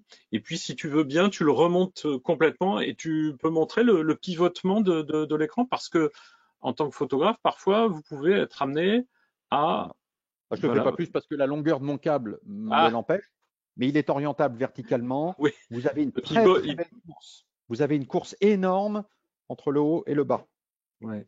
Et donc, ils pivotent tous pour pouvoir se mettre en mode portrait ou paysage. Bon, le câble ici Grosse ne le permet inclinaison. pas, mais ça marche très très Vous bien. pouvez le tourner. Et ouais, tout ce côté ergonomie. Et puis donc là, on l'a pas monté, mais ils sont tous livrés avec la visière anti-reflet, qui est une visière de qualité. Pour vous donner une petite idée, une visière anti-reflet, ça vaut quand même près de 90 € Bah, quand c'est ce c'est que bien j'allais dire, fait. au minimum. Au minimum.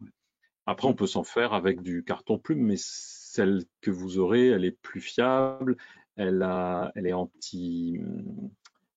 elle ne collecte pas la poussière, elle est vraiment faite pour un travail professionnel, même si on peut se bricoler une visière si on a Oh, bah, envie. un bricoleur aura envie, mais quelqu'un qui aime bien avoir Là, on voyait le bureau tout à l'heure d'Antonio ou le mien. Bon, bah, c'est sûr que j'ai pas envie de mettre un truc en carton plume sur mon écran, quoi. Vu la tête de mon bureau, l'environnement de travail dans lequel j'aime bien avoir du matériel sur mesure, quoi. Oui, mais Absolument. effectivement, tu as raison, c'est pas absolument indispensable. On pourrait bricoler quelque chose, on peut aussi avoir envie de travailler avec quelque chose de sur mesure. C'est pas Alors, désagréable. question, est-ce qu'on peut calibrer les écrans BenQ avec une autre marque que X-Rite ou Bah ici oui, oui, c'est l'autre, Calibrite, hein, c'est le nouveau nom. Oui, bien sûr, la sonde Datacolor, puisque quelqu'un nous dit, moi j'utilise la sonde Spider. bien Alors sûr. pareil, prenez pas la toute entrée de gamme, si vous voulez faire du calibrage hardware, il faut, je crois, la Pro. La Pro ou la Elite. Mais de toute façon, la première, elle n'existe plus. Mais Pro Elite. Et j'ai vraiment des sondes que j'aime beaucoup. Vraiment, ça. Aujourd'hui, mon cœur balance. C'est vraiment des très très bonnes sondes, tout ça. La fréquence d'un étalonnage. Alors là, sur des écrans. Alors, un truc tout bête, c'est quand vous prenez l'écran, les écrans les plus haut de gamme, ils vous intègrent un temps de rappel qui est en moyenne de 200 heures. Donc, en gros, 3 semaines. Oui, Moi, 3 semaines. ma politique aujourd'hui, ça serait si j'ai un gros travail hyper important à faire et que je sais que j'ai vaguement fait un calibrage il y a plus de 15 jours, 3 semaines, j'en refais un. J'attends pas le rappel de mon écran. En revanche, si vous faites de la retouche pour le web ou pour Instagram, bon, même si c'est tous les 2 mois, personne n'ira vous tirer les oreilles, surtout si votre écran est très récent. Là aussi, plus l'écran va vieillir, plus il va falloir le faire un peu plus souvent. Moi, j'ai l'impression que voilà, un rappel tous les mois, ça me paraît vraiment 1 fois par raisonnable. Et mois, quand c'est vous pas avez un mal. super travail important à faire et à livrer, à ce moment-là, vous pouvez peut-être vous fendre. C'est sûr que ça dure en général, c'est moins de 5 minutes. Avec le calibrage hardware, c'est un petit peu plus long, ça peut durer 20 minutes. C'est plus précis. Moi, je préfère les calibrages hardware quand j'ai le choix. Par exemple, la neutralisation des grilles est mieux faite avec un calibrage hardware. Je ne sais pas si c'est une question qu'on va poser, mais j'anticipe. Je préfère toujours, quand il y a le choix, un calibrage hardware à un calibrage propriétaire, avec le logiciel propriétaire de la sonde.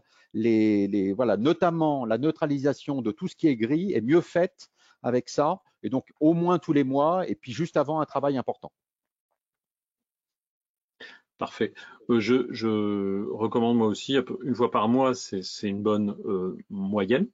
Mais sachez que dans les agences professionnelles de retouche photo, à chaque fois qu'ils démarrent un nouveau projet, si c'était une agence de pub, c'est très souvent 1 fois par semaine, mais vous n'êtes pas obligé d'aller aussi loin. Que pensez-vous de la sonde iOne Studio? Donc ça s'appelait iOne Studio chez X-Rite, maintenant ça s'appelle Color Checker Studio. C'est pas une sonde, c'est un spectrophotomètre. Voilà. Et on va pas en parler aujourd'hui, mais du coup ça permet et de calibrer l'écran, les vidéoprojecteurs, ce qu'on peut faire aussi avec ces sondes-là, mais elle a aussi une petite charte qui permet de faire un profil de boîtier qui est livré avec, Et et elle vendu avec. permet de Alors, créer des pas la sonde là, profils mais c'est livré avec la charte. Voilà. livrés avec. Et donc, il y a le logiciel qui permet de le faire. Et ça permet aussi de créer des profils d'impression aux petits oignons. Et c'est particulièrement intéressant si vous faites vos impressions vous-même sur un papier, Canson, Annemule, Permajet de qualité. Eh bien, vous allez être intéressé par le fait de pouvoir faire vos propres profils qui vont correspondre et à votre papier et à votre imprimante à vous. Parce que votre imprimante, pour peu qu'elle ait 2-3 ans, eh bien, les buses, elles ont un petit peu joué. Les profils téléchargés ne seront pas aussi précis que si vous Non, mais là, calculez vous-même. Mais bon, voilà. non, On en vraiment, parlera une autre l'iOne fois. Studio, moi, je l'adore pour faire Ah, bah oui. justement des profilages d'impression. J'adore. Vraiment, c'est un outil que j'aime énormément.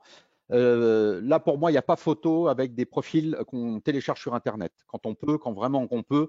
En revanche, la question là, le seule chose que je peux préciser, c'est que si vous avez des écrans qui ont des noirs très profonds, des écrans plutôt orientés vidéo, attention, un spectro n'est pas aussi précis dans les très basses lumières qu'un colorimètre. Donc, personnellement, j'utilise mon colorimètre pour calibrer mes écrans, tous les écrans que je calibre.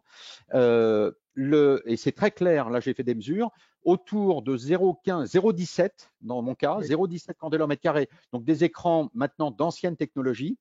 On est aux limites de l'iOne Studio. Avec tous les écrans modernes qui commencent à descendre sous les 0,15 candela au mètre carré, là le spectro commence à être un peu dans les choux. Et donc j'aurais tendance à dire, mais c'est sûr, c'est encore des sous, évidemment, mais pour un écran, un colorimètre, surtout demain, avec les écrans qui vont avoir des noirs de plus en plus profonds, des luminances extravagantes et autres, là, à ce moment-là, le spectro ne sera plus adapté. Ça peut encore faire la blague si vous avez un écran encore d'ancienne génération. Et là, à ce moment-là, moi, je n'ai pas vu de vraie différence entre un iOne Studio, très bon aussi pour les écrans, ou un vrai colorimètre. Alors, Sébastien me demande le nom de cette charte, donc de cette sonde, pardon. Display Pro, hein, la Display Pro. Color Color Checker, Display Pro. Display Pro. Et encore une fois, BenQ n'est pas lié à cette marque, donc il y a Non, d'autres sondes qui marchent aussi avec, mais celle-là, elle a fait c'est ses la plus preuves. vendue au monde. Que j'utilise Je depuis pense des que, années, enfin, j'adore. ouais, voilà. Un point important par rapport au calibrage. On a, Arnaud ou moi-même, très souvent des gens qui nous disent, mais mon écran, il a été calibré en sortie d'usine, j'ai même Ah, le rapport. hmm, Mais oui, mais en sortie d'usine, ça permet comme ça, à la sortie effectivement de la chaîne, de savoir jusqu'où il va. C'est un test qui donne la palette des couleurs et le niveau de précision, par exemple au niveau de l'homogénéité de la dalle, de cet écran. Donc ce rapport, il est très utile. Par contre, ensuite, il a été mis dans un carton, il a été envoyé dans un avion, il a peut-être passé par ben voilà. plusieurs entrepôts, il a fait froid, il a fait chaud, et il arrive chez vous, et Et vous le avez temps vu passe, le temps passe, le temps passe. comment les transporteurs manipulent les cartons. Hein. Voilà. C'est du sport. Ce Bon, rapport n'est valable qu'à la sortie de l'usine. Quand il arrive chez vous, le rapport déjà il est plus bon. Et puis alors, dans un an, il sera encore moins bon et ainsi de suite. oui, Voilà. mais c'est pas seulement ça, c'est que quand vous l'installez chez vous, la première chose à faire, quelle que soit la marque d'écran, si c'est un écran professionnel, c'est dommage de ne pas le calibrer. Voilà. Et ensuite, on le calibre une fois par mois, par exemple, c'est ce qu'on avait expliqué. L'importance de la lumière ambiante, on ne va pas rentrer trop dans les détails parce que ça a déjà été couvert d'ailleurs dans d'autres Ouais. webinaires, mais clairement, l'idéal, c'est de travailler dans une pièce presque dans la pénombre, c'est-à-dire il faut être faiblement éclairé, c'est-à-dire qu'il faut voir son clavier et sa souris et pas plus. Éviter toutes les lumières qui pourraient venir frapper votre écran, puisque tout ça, ça risque sinon de vous induire en erreur au niveau de votre perception des couleurs sur votre écran. La visière anti-reflet, c'est aussi pour ça qu'elle est utilisée. Hein. Elle va venir réduire les reflets. Et puis, toutes les couleurs vives qui pourraient être dans votre champ de vision. Donc, vous Voilà. virez votre collection de petits Pikachu jaune fluo sur une étagère qui est face à vous. Vous voyez, le mur qui est derrière Euh, moi là, vous voyez pas, il a la couleur de ma porte. Elle est grise. Alors c'est sûr que mon bureau il est blanc et gris. C'est pas glamour. C'est sûr que c'est pas du beau être et tout ça super. Mais qu'est-ce que c'est pratique pour travailler? Et le mur qui est derrière moi est gris parce que je montre sur mon site que la perception des contrastes change et est influencée par la couleur de votre mur. Si vous mettez un mur noir derrière vous, ou un mur blanc ou un mur gris, les contrastes que vous allez voir sur votre écran vont être sensiblement différents, mais même plus que sensibles. Et il y a un test sur mon site internet, je vous invite à aller le voir, sur la page choisir le gamma d'un écran. Et donc vraiment, pas trop lumineux, plutôt des couleurs neutres. Mon bureau est blanc, mon mur est gris derrière moi, et vraiment pas trop lumineux, surtout si vous faites de l'impression. Surtout si vous faites de voilà. l'impression. Le gamma à 2,2 de nos écrans, il est réglé pour une ambiance lumineuse plutôt faible. Dès qu'on augmente la lumière, à ce moment-là, il faudrait changer le gamma, chose qui à la volée est impossible. Donc attention, l'environnement lumineux doit être contrôlé. Oui, autant que possible. Euh, une question et on va terminer là-dessus. Est-ce que le SW321C, donc le 32 pouces, est-ce qu'il est adapté à la photo? La réponse est oui, Ah puisque tous oui, les moi, écrans qu'on vous a j'ai montrés beaucoup sont aimé. J'ai mis photo. vraiment une bonne note parce que j'ai beaucoup aimé cet écran. Il a Et un en très beau 32 traitement pouces, anti-reflet, les pixels sont oui, discrets, vraiment, c'est un super écran. Super écran. pour un 32 pouces, il a en plus un très bon rapport qualité-prix. Vous verrez que beaucoup de Ouais. 32 pouces sont beaucoup plus chers. C'est une très belle surface d'affichage. Et par contre, si vous êtes coincé en budget, un des trucs que Arnaud pratique depuis des années, c'est parfois d'avoir plutôt deux plus petits écrans. Alors ça Voilà. dépend aussi de la surface que vous avez. Et n'hésitez pas à réfléchir à ça. Deux écrans, ça peut être bien. Après, vous pouvez prendre deux 32 pouces parce que là, vous aurez encore plus d'espace. Hein, mais c'est vous qui allez choisir Ah ouais, attention. ça. Alors ouais, là, il est ultra HD, donc attention dans Photoshop, il faudra agrandir davantage l'image. Mais sur les écrans 32 pouces, il y a très rarement des écrans seulement QHD, c'est extrêmement rare, et c'est toujours des écrans entrée de gamme. Si vous voulez de la précision de couleur du 321C, vous serez obligé de faire une concession sur l'Ultra HD, donc le côté un peu moins pratique dans Photoshop, selon moi, mais vraiment un très très bel écran. Parfait. Merci beaucoup Arnaud. Je regarde s'il y a une dernière question. Et je Non, ne me parce que force pas, vous avez tous les tests de tous ces écrans, ils sont testés oui, sur mon site internet, c'est détaillé, c'est vraiment documenté, il y a mon avis perso, il y a une partie beaucoup plus objective grâce à mes mesures, donc j'essaye de faire le mixte entre ce que je ressens et ce que je mesure. merci beaucoup à tous. C'était super. Merci Merci à vous Arnaud. pour votre On attention, vous merci envoie infiniment. demain un petit email en vous reprécisant les offres spéciales et le lien vers le site d'Arnaud pour en savoir plus sur certains des sujets techniques qu'on n'a pas forcément abordé ce soir. Et il y a un lien aussi vers sa photothèque pour voir son travail, si ça vous intéresse. Photo, Voilà, comme vous le rouge voyez dans ici. la constellation du Scorpion, ce qu'on verra Voilà. cet été. Mais alors, Et impossible à puis, voir. Ça ne peut être que photographié. Peut-être qu'un jour, il faudra faire un webinaire là-dessus. et Arnaud fait aussi beaucoup de photos panoramiques qui ne sont pas forcément d'espace, puisque Ah c'est non. une de ses spécialités. Très très bonne soirée à tous. Merci Merci beaucoup pour encore votre attention. et à Merci, très bientôt bonne soirée. pour de nouvelles aventures. Au revoir. Au plaisir. Au revoir.